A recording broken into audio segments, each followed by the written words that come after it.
Hello friends, कैसे हैं आप सब। आई होप आप सब अच्छे होंगे। ये दिन है मंगलवार का और मैं उठ गई थी सुबह 5:30 बजे। अभी ना 10 बजे हैं और मेरे बड़े बेटे के ट्यूशन का टाइम हो गया है, तो बस मैं अब उसे ही छोड़ने जाऊंगी, उसके बाद आके नाश्ता बनाऊंगी।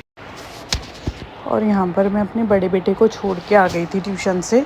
पहले मेरे बड़े बेटे का टाइम, जब वो स्कूल जा रहा था तो उस टाइम 4 बजे का ट्यूशन का टाइम था। बट अब उसके टीचर ने क्या किया है, अब 10 बजे का मॉर्निंग का टाइम कर दिया है और उसलिए जल्दी उठना पड़ता है मुझे भी। एक हॉलीडेज़ ही होते हैं जिससे बच्चों को आराम मिल पाता है, क्योंकि और दिन तो बच्चों को सुबह 6 बजे उठना पड़ता है। 6 बजे भी क्या, उससे पहले ही उठना पड़ता है। 7 बजे घर से निकलते हैं बच्चे। आजकल इतना प्रेशर है बच्चों के ऊपर पढ़ाई का, पर क्या कर सकते हैं, आजकल पढ़ाई भी बहुत ज़रूरी हो गई है। और फिर उसको ट्यूशन छोड़ के आई। इतनी धूप हो रही थी, सुबह 10 बजे भी इतनी धूप है। देहरादून में गर्मी इतनी पीक पे जा रही है ना, इतनी ज़्यादा धूप थी कि जब मैं उसको छोड़ के आई तो मेरा सर में इतना तेज़ दर्द हो गया कि मेरी बर्दाश्त से बाहर हो गया। क्योंकि मुझे थोड़ा माइग्रेन सर्वाइकल की प्रॉब्लम है। तो माइग्रेन सर्वाइकल में क्या होता है ना, ज़रा सा भी धूप लगती है मुझे या ज़रा सी भी गर्मी जब ज़्यादा पड़ने लगती है ना, तो मैं बीमार हो जाती हूँ। मुझे ये प्रॉब्लम है, अगर मैं कहीं भी जाऊँगी, ज़रा सी धूप लग रही है, कुछ भी है, मैं एकदम बीमार हो जाती हूँ। मुझे वॉमिटिंग्स होना शुरू हो जाती हैं। तो माइग्रेन में बहुत ज़्यादा प्रॉब्लम रहती है, पर क्या कर सकते हैं, कोई बात नहीं। प्रॉब्लम्स तो पार्ट ऑफ लाइफ है, होता ही रहता है ये सब, तो ठीक है, सब चलता है। फिर उसके बाद मेरा बेटे को 11:30 मुझे लेकर भी आना होता है, क्योंकि मेरे हस्बैंड तो शॉप चले जाते हैं अपनी। तो फिर पहले मैं उसको 10 बजे छोड़ के आई, फिर मैं उसको अब 11:30 लेने जाऊँगी। तो उससे पहले मैंने बोला कि मैं सब्ज़ी बना कर रख देती हूँ, क्योंकि मेरे बड़े बेटे का क्या है ना, वो कुछ खाता नहीं है। मतलब केवल भिंडी खा लेगा, वो आलू खा लेगा, आलू का पराठा, दाल चावल, राजमा चावल, उसके अलावा वो कुछ भी नहीं खाएगा। आप उसके लिए कुछ भी बना दो, आप उसके लिए इडली बना दो, डोसा बना दो, कुछ भी बना दो, पनीर बना दो, कटलेट्स बना दो, कुछ नहीं खाएगा। वो केवल ये 4 चीज़ें खाएगा। बट कोई बात नहीं, मैं कहती हूँ चलो बाहर का तो नहीं खा रहा है ना, बच्चे जंक फूड ना खाएं, बाकी कोई नहीं। फिर जो वो खाता है फिर मैं उसके लिए वही बना देती हूँ। बस फिर मैंने उसके लिए आलू की सब्ज़ी बनाई और आटा मेरी मम्मी ने मल दिया था, क्योंकि आटा मैं बहुत कम मलती हूँ। मेरी राइट हैंड में भी थोड़ी सी प्रॉब्लम रहती है, तो जब ज़्यादा थोड़ा काम कर लेती हूँ राइट हैंड से ना, ज़्यादा प्रेशर वाला, तो मेरी राइट हैंड में प्रॉब्लम, दर्द होने लग जाता है। बट मेरी मदर इन लॉ ने मल दिया था। अधिकतर जब से मेरी शादी हुई है ना, वही मलते हैं तो हमेशा वही मलते हैं। मतलब मुझे बोलना ही नहीं पड़ता है, वो खुद ही मल देते हैं। उन्हें पता है कि ये करेगी तो फिर दिक्कत होगी, और भी काम है, तो इसलिए आटा मेरी मम्मी मल देती है। यहाँ पे 2-4 बर्तन थे, वो मैंने मांज दिए। ज़्यादा तो बर्तन नहीं थे, बस मैंने बर्तन मांजे और उसके बाद मैंने 1 कप चाय ली और मैं लेकर बैठ गई। वैसे सर दर्द में मेरे को गैस की प्रॉब्लम हो रही थी, चाय तो नहीं पीनी चाहिए, बट पता नहीं, ऐसा लगता है ना कि चाय पी लूँगी तो शायद सही हो जाएगा। मतलब एक फ़ोबिया सा है ऐसा कि ये पीना ही है, ऐसा कुछ रहता है। तो बस चाय पी और मैं बैठ गई थोड़ी देर। इतने में मेरे बेटे का टाइम भी हो गया था। बस मैं किचन साफ़ करके अब उसको लेने जाऊँगी। अपने बेटे को लेकर आई मैं, उसके बाद उसे नाश्ता वगैरह खिलाया। बाकी फिर मैंने सारे घर की सफाई कर ली थी, बस एक ये रूम रह गया था।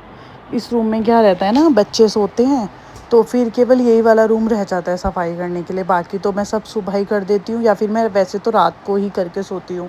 बस यही वाला रूम रह जाता है, बच्चे सोते हैं दोनों बच्चे, तो मैं इसलिए यहाँ पर रूम में आती नहीं हूँ। मैं कहती हूँ चलो ठीक है, जब बच्चे उठेंगे तभी करूँगी। बस फिर इसकी सफाई 11, 11:30, 12 बजे तक ही हो पाती है। यहाँ पे मैंने ब्लैंकेट्स जो हैं वो समेट के रखे हैं, क्योंकि रात को ठंडा हो जाता है, बच्चे थोड़ा गर्मी लगती है तो एसी चला लेते हैं, तो उसमें फिर थोड़ा सा कंबल कुंबल लेके सोते हैं।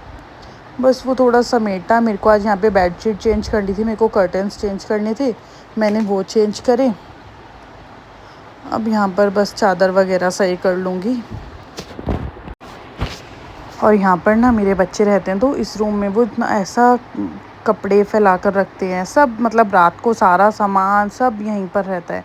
तो बस मैंने फिर वही सब समेटा। बाकी मेरा सर इतना ज़्यादा दर्द हो रहा था ना, बस सॉरी ऐसा लग रहा था बस फटाफट काम निपट जाए। मैंने थोड़ा सा पानी भी पिया। मैंने कहा हो सकता है डिहाइड्रेशन भी हो जाता है ना, गर्मी बहुत ज़्यादा है, पानी पिया बहुत ज़्यादा, तब जाके मुझे थोड़ा आराम लगा। उसके बाद मैंने यहाँ की चादर वगैरह चेंज करी और ये रूम क्लीन करा बस। उसके बाद मैं थोड़ी सी देर सो गई थी।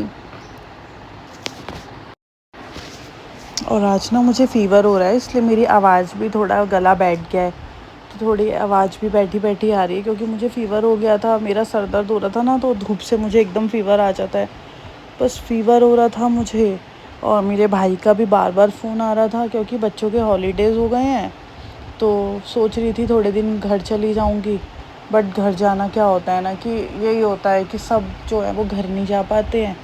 अब यहाँ से घर जाऊँ, बच्चों के ट्यूशन्स हैं अब, क्योंकि मेरे बड़े वाले बेटे के स्कूल ओपन होते ही इसके फ़र्स्ट यूनिट है, तो फिर ट्यूशन इसका छूट जाएगा, फिर इसका लॉस हो जाएगा, फिर कब पढ़ाई करेगा। बच्चों को तो वैसे भी ऐसा रहता है कि बस कब पढ़ाई करने से ऐसा रहे कि बस पढ़ाई ना हो, ऐसा मौका मिलना चाहिए। तो मैंने अपने भाई को बोला थोड़े दिन बाद आऊँगी, थोड़ा देखती हूँ, मायके भी जाना है, थोड़ा चली जाऊँगी, थोड़ा मूड भी फ्रेश हो जाता है। देखते हैं अब कब जाना होगा। बाकी घर की मेरी सफाई हो चुकी है, और ये कर्टन्स हैं मैंने उतारे थे। वैसे मैंने ज़्यादा दिन तो नहीं लगाए थे, मैंने 3-4 दिन ही लगाए थे। जैसे मेरी बेडशीट बिछी थी ना, उसी के साथ के मैंने कर्टन्स लगाए थे। तो अब मैंने रेड बेडशीट लगाई है, इसमें रेड का कॉम्बिनेशन है, तो मैंने रेड ही मरून कलर के जो है कर्टन्स लगा दिए थे। तो मैं इनको बिना धोए रख दूँगी, क्योंकि गंदे तो हुए ही नहीं है ना, तो मैं इनको अलमीरा में रख दूँगी। बाकी गर्मी इतनी ज़्यादा हो रही थी, मैंने यहाँ पर थोड़ी देर भजन लगा लिए थे, थोड़ा मूड ठीक हो जाता है भजन। और अपनी आज की वीडियो को मैं यहीं पर एंड करती हूँ। आई होप आपको मेरा व्लॉग पसंद आया होगा, तो आप लाइक करें, कमेंट करें और सब्सक्राइब करना ना भूलें। थैंक यू फॉर वॉचिंग, और शेयर, क्या कह रहे हो? अच्छा, और मेरा बेटा बोल रहा है शेयर भी ज़रूर करना। Okay, thank you for watching, bye bye.